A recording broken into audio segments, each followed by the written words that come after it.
Hello সবাইকে, আপনাদের সবাইকে স্বাগতম জানাচ্ছি আজকের ভিডিওতে। এবং আজকের ভিডিওতে আমরা WWE স্টার অমোসকে নিয়ে কথা বলার চেষ্টা করব। অমোস একজন জায়ান্ট রেসলার। স্পেশালি বর্তমান এই সময়ে তার মতো জায়ান্ট রেসলার WWE হাতে সেরকম নেই। কিন্তু তারপরেও WWE তে তার কি সমস্যা বা তার নিজের কি সমস্যা, তিনি কি WWE তে অবহেলিত হচ্ছেন কিনা বা সুযোগ কম পাচ্ছেন কিনা, এগুলো নিয়ে আজকে ভিডিওতে কথা বলার চেষ্টা করব। স্পেশাল আমার একজন সাবস্ক্রাইবার, তিনি বারবার অমোসকে নিয়ে ভিডিও চাচ্ছিলেন। তো তার পরিপ্রেক্ষিতে মূলত ভিডিওটা বানানো। তবে প্রথমে তার একটা আপডেট দিয়ে নিই।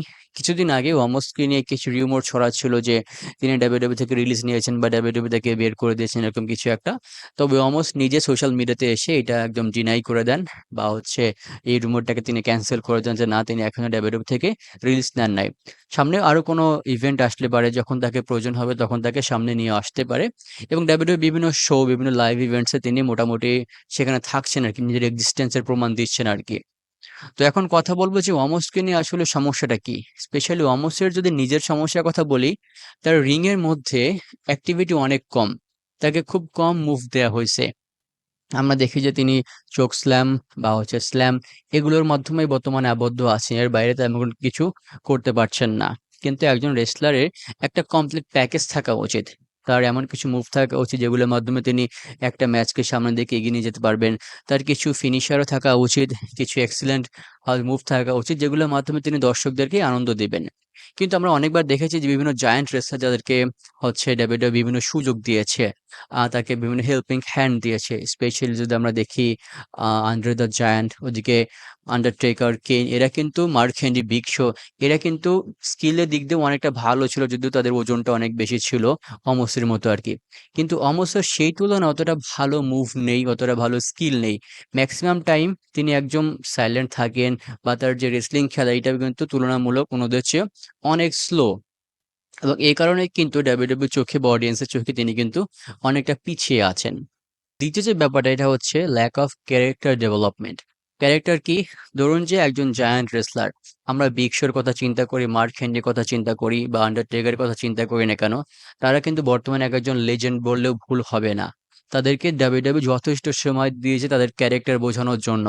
তারা কেমন রেসলার, তাদের মধ্যে কি কি ইউনিকনেস রয়েছে, তিনি কোন ধরনের মুভ ইউজ করতে পছন্দ করেন, তার ব্যাক স্টোরি কেমন, একটা মূলত হিস্টোরি আছে তাদের মধ্যে। কিন্তু অমোসকে রিংয়ে আনার পর থেকে সেরকম তার দিকে ফোকাস করা হয়ই নাই, তাকে সুযোগ দেওয়াই হয় নাই তার সম্পর্কে জানার জন্য অডিয়েন্সকে। স্পেশালি তাকে রিংয়ে আসার পর অন্তত একটা ভিডিওর মাধ্যমেও প্রকাশ করা উচিত ছিল যে অমোসের ব্যাকগ্রাউন্ড কি, তিনি কোন ধরনের রেসলিং পছন্দ করেন, তার এক্সপিরিয়েন্স কি, এগুলোর মাধ্যমে।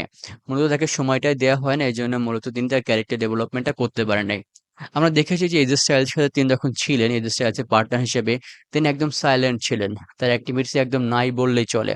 তো এরকম অবস্থায় যদি তাকে একজন ব্যাকস্টেজ স্টোরি বা একটা ফিউডে নিয়ে সেখান থেকে তার ক্যারেক্টারটা ফুটিয়ে ওঠা, এগুলো যদি সুযোগ না দেওয়া হয়, তাহলে তার ক্যারেক্টার কখনো ডেভেলপ হবে না এবং তিনি রেসলার হিসেবে কখনো সাকসেসফুল হইতে পারবেন না।